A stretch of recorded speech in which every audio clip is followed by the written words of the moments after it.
One of the agreements is within a month, the refineries will be put in place. And as I'm talking to you, is Warri refinery working? No! Is Port Harcourt refinery working? No! Is Kaduna refinery working? No! And the price of PMS in particular was moved from 197 to 600 Naira.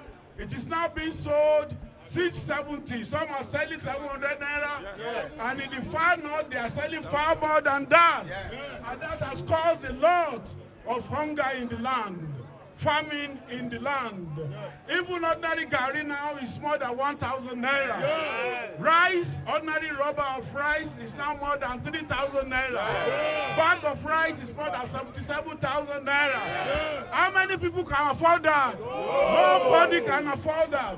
And therefore, that is why the Nigerian Labour Congress has come to protest today, that there is need for us, for the president of the federal government, to put on his thinking cap and reverse this and do the needful and work on the economy.